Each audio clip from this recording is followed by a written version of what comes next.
बिस्मिल्लाहिर्रहमानिर्रहीम। अस्सलाम वालेकुम। मैं हूं तारिक चौधरी। आज है 14 अक्टूबर, बुध का दिन। पाकिस्तानी अपोजिशन के लिए आज एक सख्त दिन था, तकलीफ दह दिन था।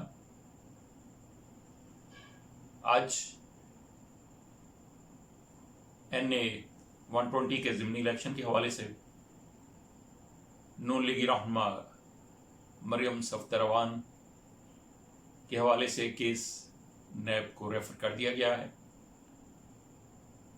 जबकि शहबाज शरीफ की बेटी Rabia Imran money laundering case में उसको इश्तिहारी करार देने की कार्रवाई का इजरा कर दिया गया है, जबकि उसके इश्तिहारात लगाने का भी हुक्म अदालत ने दे दिया है।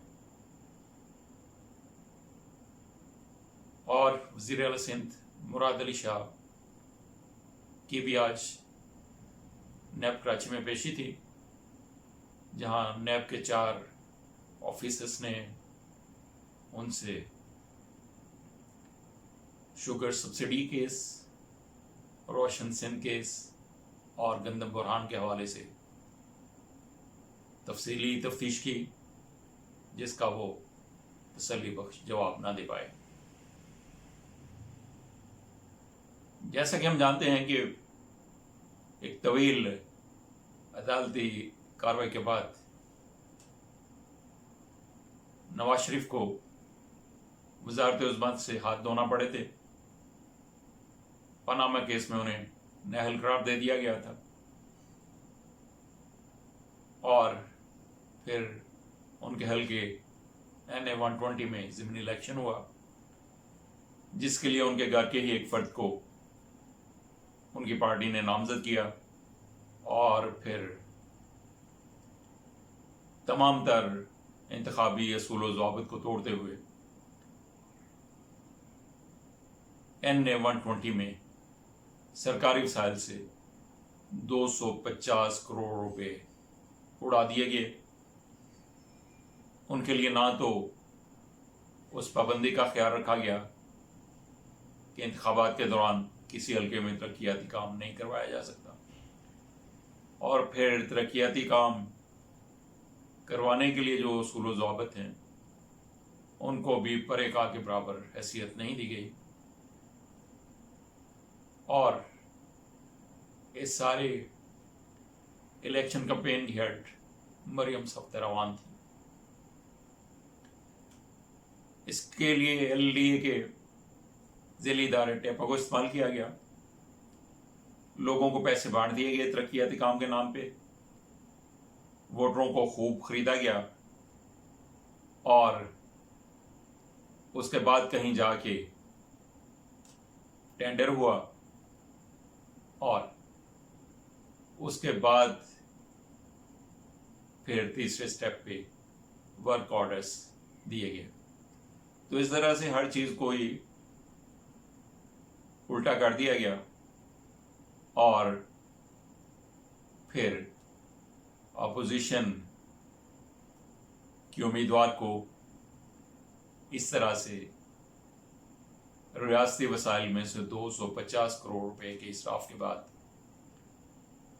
शिकस्त दी गई। इस तरह से इलेक्शन को चुराया गया और फिर अपनी ही हुकूमत होने का फ़ायदा उठाते हुए इसके ऊपर किसी तरह की चाराजोई को भी किसी नतीजा खेज अंजाम तक नहीं पहुंचने दिया गया। इस तरह से वो दौरे हुकूमत था जिसमें जमहूरियत की इस तरह से मिट्टी पलीत की जाती थी और अपने ही फैमिली मेम्बरान को जताने के लिए अपनी जेब से पैसे खर्च नहीं किए जाते थे, बल्कि मुल्की वसाइल को बेदरेग अंदाज में लुटाया जाता था ताकि एक एक वोटर को खरीदा जा सके, अपने वर्कर्स को चावल की प्लेटें पेश की जा सकें, बिरयानी खिलाई जा सके और फिर इस तरह से इलेक्शन खरीद कर सरकारी वसाइल से یہ نعرہ لگایا جائے کہ ہم نے اپوزیشن کی رہنما کو اس الیکشن میں ہرا دیا ہے۔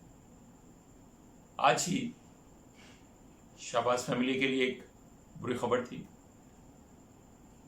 احتساب عدالت میں منی لانڈرنگ کیس میں شہباز شریف کی بیٹی رابعہ عمران کو آج اشتہاری قرار دینے کی کارروائی شروع کرنے کا احتساب عدالت کے جج نے حکم دے دیا ہے، جبکہ یہ حکم بھی دیا گیا ہے کہ ان کے اشتہاری ہونے کے نوٹسز بھی آویزاں کیے جائیں۔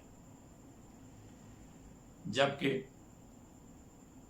شہباز شریف کے صاحبزادے سلمان شہباز کو پہلے ہی منی لانڈرنگ کیس میں اشتہاری قرار دینے کی کارروائی جاری کی جا چکی ہے، کیونکہ یہ ساری فیملی کرپشن کرنے کے بعد لندن میں اکٹھی ہو کے بیٹھ گئی ہوئی ہے۔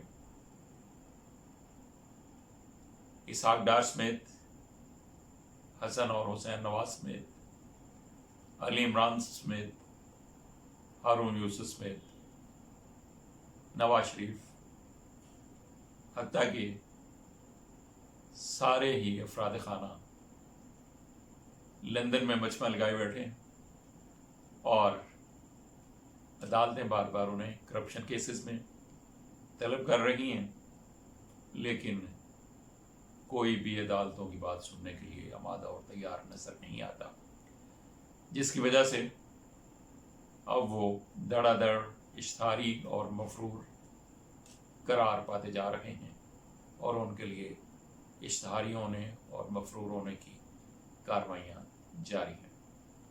آج ہی نیب سندھ میں کراچی میں وزیر اعلیٰ سندھ مراد علی شاہ کی بھی طلبی تھی، پیشی تھی۔ وہ نیب کراچی میں پہنچے۔ نیب کے 4 سینئر آفیسرز نے ان سے شوگر سبسڈی کیس، روشن سندھ کیس اور گندم بحران میں ان کے ملوث ہونے کے حوالے سے سخت سوالات کیے۔ 1 گھنٹہ تک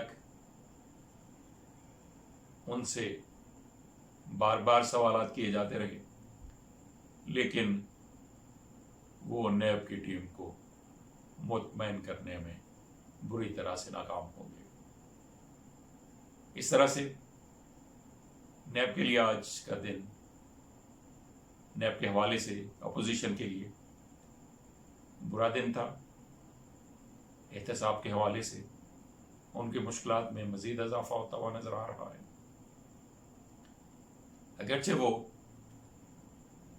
اسے سیاسی انتقام کا نام دے رہے ہیں، لیکن عدالتوں میں پیش ہو کے عدالتوں کو مطمئن کرنے میں بھی وہ بری طرح سے ناکام نظر آ رہے ہیں۔